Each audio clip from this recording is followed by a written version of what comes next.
Hello horror hounds, welcome back to Occultober.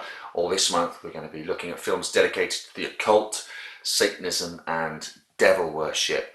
And we've got, well, what can I say about the pick for this video? I've never seen it before.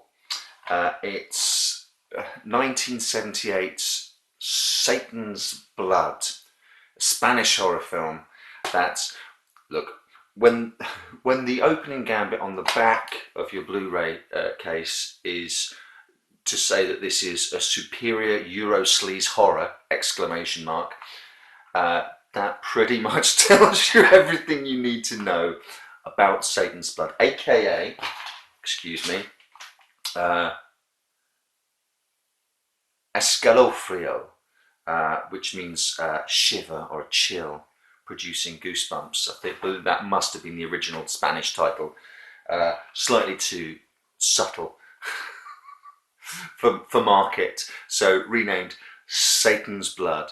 It is a Eurosleaze movie from the 70s, and yes, is the answer to everything you're picturing in your head as to what you would imagine a 1970s Eurosleaze horror movie to entail. That the answer is yes. It's in there. Yeah, that. Yeah, all of that. Yeah. Let's run the gamut. The first thing that occurs to you is nudity. Oh boy, is there a shit ton of nudity in this. Gore, yes. Not over the top, as it happens. In places, yes, it's gory, absolutely, but it's not. It's not a shower of blood. Shaky acting, absolutely. A plot that doesn't really hold up to the most basic of scrutinies, absolutely. Essentially, I laughed my ass off at this movie. I can't tell you that it's a great movie, but I can tell you that it's absolutely a fun movie.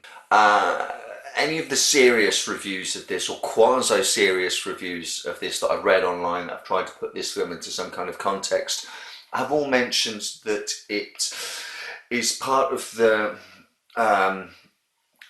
wave of post-Franco films. So after the Franco regime in Spain, it was sort of an end of censorship and everything that was sort of associated with that regime. I can't pretend to be an expert on, but I think obviously after the strict lockdown of the Franco regime, Spanish cinema went a little bit giddy, completely understandably, and in this much more permissive environment, there is a sense in this that we will throw everything at the screen for you. Everything that we weren't allowed to do previously, we will do now. So we will have nudity, we'll have sex, we'll have violence, we'll have satanic rituals, blood sacrifice, cannibalism, murder, mayhem, all of it. And we'll just go absolutely hog wild with it, have fun with it, because it's party time. You can on the Blu-ray you can actually watch it. You can choose to watch it with an intro, which if you have the option to do that, I would absolutely say yes, you should do. It's a small 2 or 3 minute lecture by some bearded Spanish professor who they don't bother to name. I've tried to look him up and I can't actually find out who he is. He might even be the director, or maybe some expert in the satanic rituals. One of the things that some of these movies have in common are claims to have brought on board experts to verify sort of the veracity of what's going on. It's pretty much, to my mind, akin to Texas Chainsaw Massacre claiming to be based on true events. Well, tangentially, perhaps inspired by Ed Gein, portions of it, maybe. So the lecture, such as it is, starts out.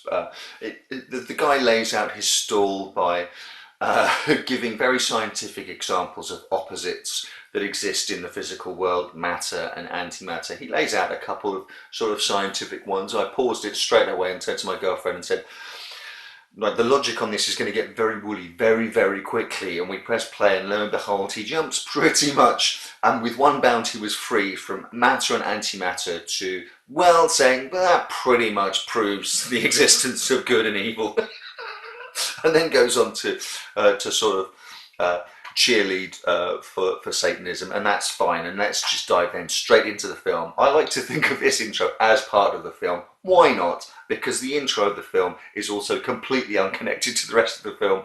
So let's have a little lecture by a bearded Spanish Satanist, and then straight into an old guy in black robes in front of a pentagram and a black altar with a room full of black robed people. And let's have a beautiful, busty woman led in, put down on the altar so that he can grope her a lot and really make friends with her breasts before stabbing her, and then we'll start the movie, and that's pretty much what happens. that sort of ritualistic satanic sacrifice at the start. It's sort of an attention grabber. Here we are, guys. It's Satanism. It's naked, nubile flesh, and it's blood, sacrifice, murder, and mayhem. Now here's your film. Here's the lowdown. You've got four main characters. Okay, you've got a husband and wife that we meet at the start of the movie, and they meet another husband and wife, and they go off to a country sort of. I want to say castle. It's a large house, a sort of rundown mansion, let's call it. And there are other characters, sort of peripheral characters in this, who are sort of never really nailed down, never named. They sort of exist in the orbit of these four, without any cohesion at the end as to who they are. They all sort of pop up and do various things. And then just sort of go away again or get killed because there needs to be a murder without any real sense of anything convalescing or coming together. So you have to just kind of be free and easy with this movie to enjoy it. If you're going to interrogate it too much, then it's not going to be the movie for you. They go out for a drive and bump into a couple, or a couple bumps into them. The guy claims that he went to school with Andres, although he doesn't remember him at all, and says, "Hey, come back to our place." And even though his story doesn't hold true, and some of the things he said about the school they went to, he's like, going, "Well, that's not right." They decide to follow them anyway, on an hour's journey out into the country to this remote location, where they decide to have a go on a Ouija board, and then a storm comes in, and they have to stay the night rather than wanting to go home. Even though the "this is wrong" alarm bells are ringing.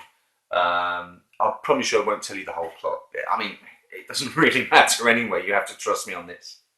So they're persuaded to stay the night because of the thunderstorm. They get up in the middle of the night and go wandering. Honestly, I can't remember why. Oh no, that's right. No, she goes to look for her dog.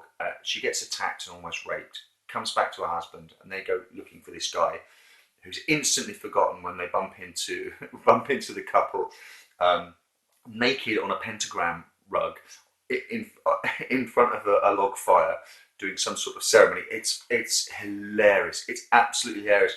The married couple, Andres and Anna, sort of walk down the steps. They walk about 10 steps into the room, hand in hand, whilst watching these two naked doing this ritual, and then slowly start to back away again. Yes, we are really seeing this. This is really happening. Okay, back away. It devolves into this weird swingers orgy, which is probably the highlight of the movie. When I said that this film was made in a much more permissive era, then yes, absolutely, they go for it. They have a swingers party, which then sort of evolves into a satanic ritual, and then after that, it becomes real nightmare logic, mayhem, porcelain dolls coming alive, and sort of cannibalism and satanic possession and the like, all of the time you're just thinking, why don't they just do this or this or this or this? But by that point, really, I was laughing my ass off all the way throughout the orgy scene. I mean, it's hilarious. There's tons of flesh on display. I mean, everyone gets naked. It's very equal opportunities. Although the camera, as is its wont in cinema, the camera lingers on the two females much more than on the guys. But if you're interested at all in some sort of egalitarianism, then you've you've got male genitalia flailing around. Hey, we've come out to the country. We're having this four-way, so we might as well all just be naked pretty much all the time. You'll be trying to work out the plot the whole time. And even if I tell you not to bother, you will, and that's fine. This guy, Andres's teacher, a priest, is mentioned more than once, and he had committed suicide, or perhaps there's some allusion to the fact that maybe he was murdered. And he sort of pops up, or seems to pop up. It's him or the groundskeeper or some one of these ancillary characters that's never named or never defined. And I'm just thinking, oh, it's the priest.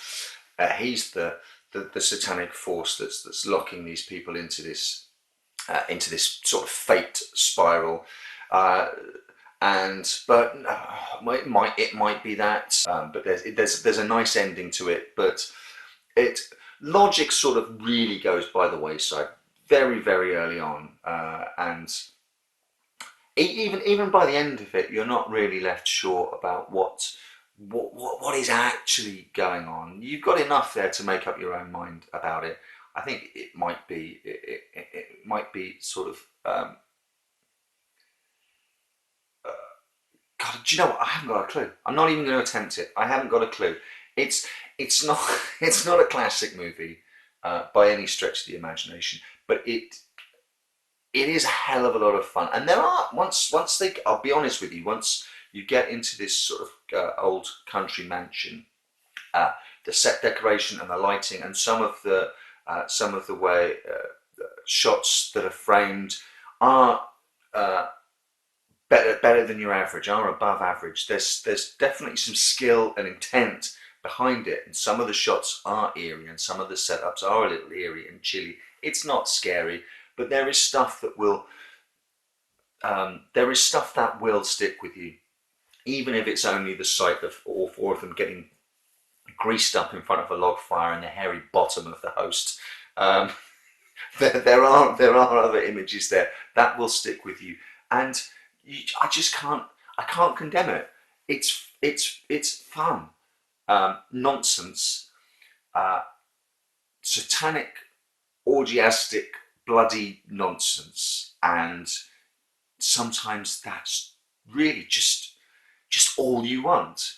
The next film up for October is directed by Roman Polanski, but it's not that one.